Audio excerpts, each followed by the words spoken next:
Hi viewers, welcome to the 424 Soccer Channel, where we analyze matches, especially the World Cup matches. We preview, we review, and we give some major news from the sceners. Now, Lionel Messi today made his 1,000 appearance in competitive football, not just for Argentina, but all through his professional life. Christian Pulisic today, missed a golden chance to put America ahead in the first stages of the match between USA and Netherlands. Now, let us look at how the matches went. The first match of the day was between the Netherlands and USA. We had predicted the Dutch to win by 2-0, but at full time it was 3 to the Dutch and 1 goal to America. So it's still the window, the margin of the win was still 2-0. Now, I must say that the Americans approached the match with a lot of zeal. They did all they could, but they were lacking in experience. The Dutch, had more quality and experience, and so they deployed that. So in as much as the Americans were passing and controlling the game and all that, the Dutch were kind of sitting back looking for opportunity to counter-attack and all that. The Dutch allowed the Americans to run and run and run, and then finally they got tired. I would say that if the Americans were more experienced, or more skillful, they could have won today's match because they had more shots on goal. They had more shots and more shots on goal. Of course, the Dutch were more precise. In short, of the 6, shortly before the end of the match, the Dutch had 6 shots on target, which they scored 3.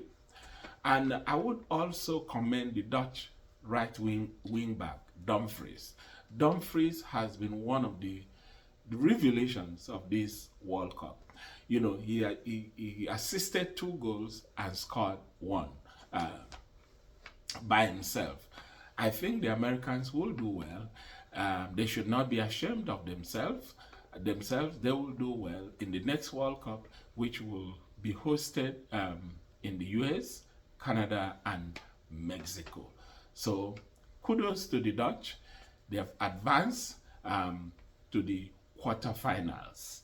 Now the next match was between Argentina and Australia. We expected the Argentines to dominate and dominate and dominate, and to win by 3 goals margin. But they won narrowly. It was 2-1. The Aussies, that's the Australians, they kind of, surprised a lot of bookmakers by doing so well. People thought they would be subdued from minute 1 to the final whistle and that they wouldn't have anything to show.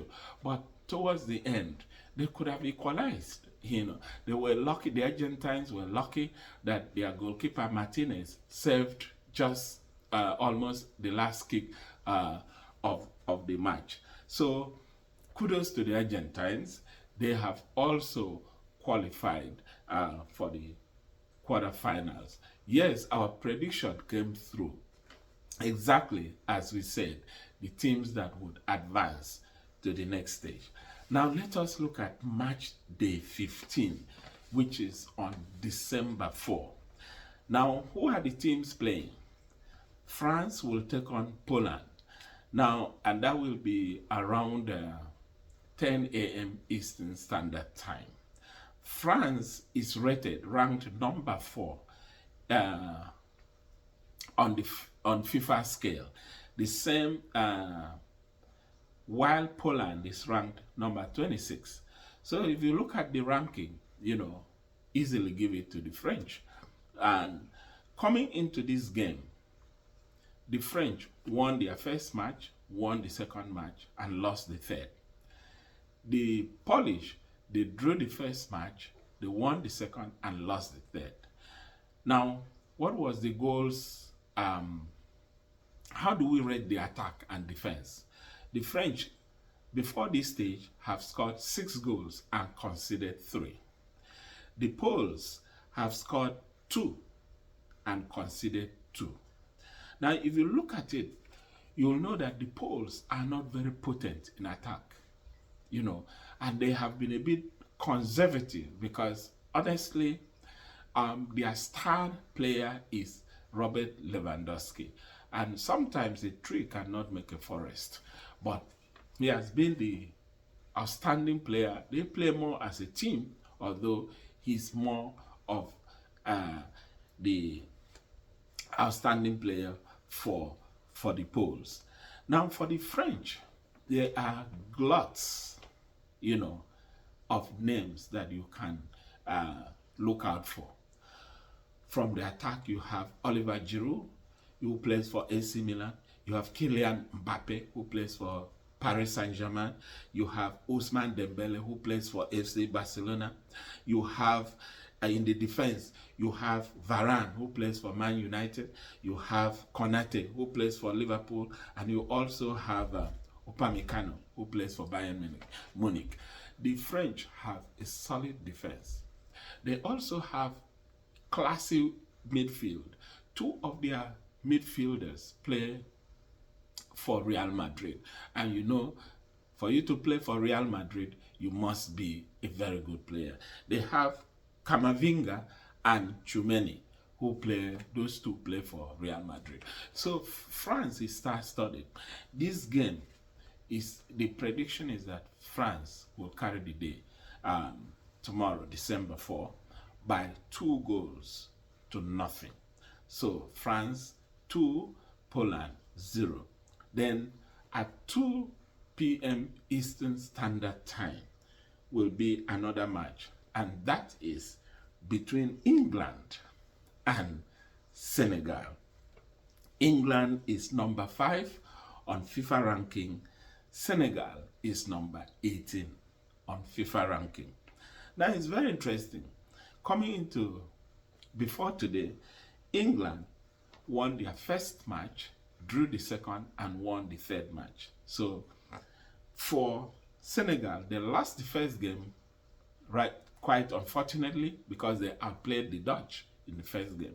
They won the second game, won their third game. So for England, they've scored 9 goals so far and conceded 2, while Senegal have scored 5 and conceded 4.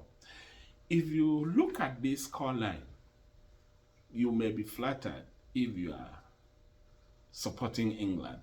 Remember, the first match they scored 7, they put 7 through Iran, and so that flattered them. After that first match, England, could not really score the goals they did, because they even drew with USA, and when people thought England will blow, completely overcome the Americans, but that wasn't the case there. So what do we expect? We expect, and my prediction is that the match between England and Senegal will end in a 1-1 draw. Now the match will go into extra time and penalty shootout. That is where I give it to the England team, that England will overcome Senegal in a penalty shootout, but in regulation time it will end 1-1. Now, no team knows the England team more than the Senegalese. Let me tell you why. You have Ismail Assar, who plays in England. You have Kalidou Koulibaly, who plays for Chelsea in England. You have Idrissa Gana Gueye, who plays for Everton in England, in the Premier League. So they know all these England players. They know Harry Kane, they know Phil Foden, they know Raheem Sterling, they know Harry Maguire. They know all these, England teams, players. So they will be going into this match knowing what to they knowing what to expect. Let me put it that way.